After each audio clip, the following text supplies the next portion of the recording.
put paid to her whole career, but she's running at her very best right now, the Australian champion. And then Adrianette Knight of Jamaica, always tough to get in the Jamaican team, just missed out on selection for the Olympic Games last year. Then we have the athlete who just seems to have so much to offer in the sense of her abilities across all events, but this is her main event, 400-meter hurdle. Sydney McLaughlin-Levrone 6 times has broken the world record in this event. Looking for something good today. Shamir Little, first race out, as we mentioned, of the season. Over 400-meter hurdles. Not sure what to expect from Shamir. She'll come back in the 400 tomorrow. Pretty sharp, though, I'm pretty sure. Then in lane 4, we have Sian Salmon from Jamaica. Jamaica with so much strength and depth in this event. She is one of their best. Cassandra Tate of the USA. In lane 3, don't forget the challengers can win the big prize as well. If you're just new to Grand Slam, it doesn't matter if you're a racer or a challenger, you've got the chance. The challengers, though, don't get the best lane draws. So here we've got Naomi van den Broek, the Belgian, who's had a phenomenal year or so. Great indoor season as well. Had a fantastic 2024 and has really pushed herself up into the world rankings. And then on the inside, Anna Hall, one of the best heptathletes in the world, but is a redoubtable 400-meter hurdler as well. She competed in the European circuit a couple of years ago to great effect in this event. Tough lane draw, though, for her in lane 1. Set. Clean start. It's all about how fast can Sydney go here. I'm pretty sure already taken a metre or so out of the athletes outside her. Adrianette Knight tends to go off hard, and she's already up on Sarah Carley of Australia into the back straight. Sydney moving well, just keeping that nice, lovely rhythm that she has over the barriers. Has put a lot of distance between herself and Shamir Little, and it's pretty even behind her. Anna Hall, though, is going well in lane 1 and has made up a fair bit of ground. Round the top end, or just checking down there, bit of a stutter there from McLaughlin-Levrone, not the smooth style we normally see from her as she changed down. Adrianette Knight trying to stay with her into the home straight, but now the gap starts to widen, the class starts to tell. That's a more beautiful action that we see over these last 2 barriers. Last one taken beautifully, now she could stride for the line. Let's just watch the clock here.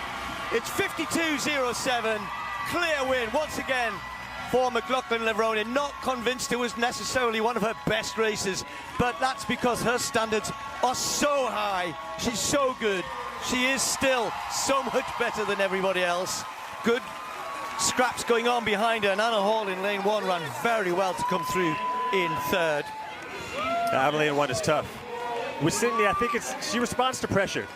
So not much pressure here, and she's so clear of the field that she's not going to have any kind of push from anyone else. So that's all just mentality of her just trying to push herself, which isn't necessarily easy when you're that far in front. But you come out with the win, do what you got to do, and, you know, basically just showing that she's separated herself. Do you know, I was interested in, when I went for a quick cup of coffee before we came on air, maybe an hour ago, and she was in the car park warming up, not in the warm-up area. She's doing her drills, like, between the buses. Really? Yeah. I mean, she looked dead chilled and everything. It was just interesting she took herself away. I should have taken a picture, shouldn't I? Yeah, so Sydney, like I said, about 5 or 6 meters ahead. And in a situation like this, I mean, you just want to be safe. You don't want to come out here and have an injury trying to go for too much unless it's absolutely necessary. And if there's someone else out here that's going to push her, I'm sure she would try to do that. There was a stutter earlier in the race, which she'll probably talk to her coach about, just to make sure that's clean when it really matters. But very comfortable, jaws relaxed. And you know, she's still looking for the clock. That always tells me an athlete is thinking, this has gone okay. I mean, 52.07, by anyone else's standard, that would be a phenomenal time to run in May. And for her, though, you know, we expect so much. Maybe we're expecting too much. Maybe she expects that as well. Yeah, for her, she's probably thinking, considering my effort, what am I putting on the clock? So if I'm around 80% and I'm able to do this, then it's favorable for what I can actually do when I put the pedal to the metal. But obviously, Sydney's in great shape. I just wonder when she got into that back straight there, you know, there's a bit of a breeze there in the back straight, whether or not that just upset her stride pattern, who knows? We'll find out from her pretty shortly. There you can see she was looking for the clock, looking for the result. 52.07, I'm sure she's pleased with. And here we can confirm it, 52.07, Knight 54.08. I said Hall ran really well in lane 1, 54.43. Yep. This is not her event, really. At the Grand Slam track meet in Miami, Sydney McLaughlin-Levrone once again underlined her reign over the 400-meter hurdles, delivering a masterclass performance that confirmed her elite status.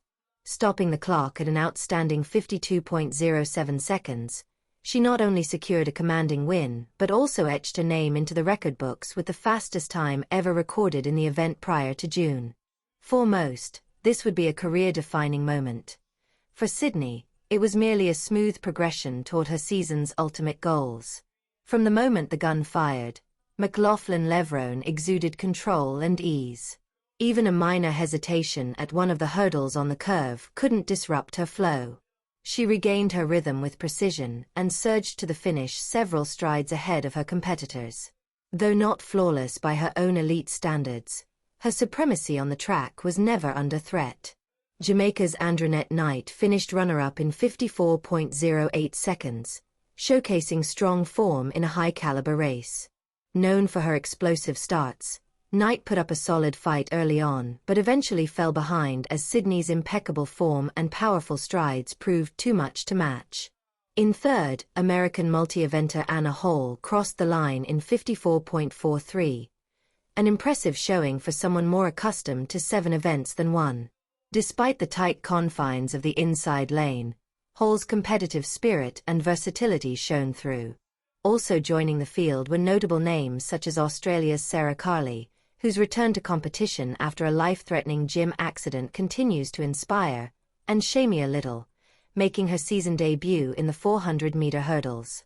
Although neither cracked the top 3 this time, both are expected to sharpen their performances as the year unfolds. Jamaica's Shanice Salmon took fourth with a time of 54.62, while Cassandra Tate and Belgium's Nomi van den Broek completed the final standings. This latest result extends McLaughlin-Levrone's winning streak in the 400-meter hurdles to an astonishing 12 races, stretching all the way back to the 2019 World Championships. In that span, she's rewritten the world record 6 times, lowering it from 52.16 down to a staggering 50.37. Her consistency, poise, and knack for peaking under pressure set her apart from her peers. A particularly telling moment came before the race when Sydney was seen warming up far from the designated zone, alone, quiet, and focused between team buses. That glimpse into her routine revealed the calm self-assurance and individuality that define her approach. After her victory, she admitted there were a few technical elements she could polish, but expressed confidence in her current fitness, especially with this being just her second outing over hurdles this season. Next, she's expected to return to the flat 400 meters, with many speculating she might challenge Sonia Richards-Ross's long-standing American record. With her current momentum, it's hard to argue against the possibility. In a sport where medals are often separated by fractions of a second, McLaughlin-Levrone continues to win with room to spare. Her unique mix of raw speed, razor-sharp technique, and mental clarity makes her not just a champion, but a phenomenon. And as she continues to race, the world watches, awed and inspired.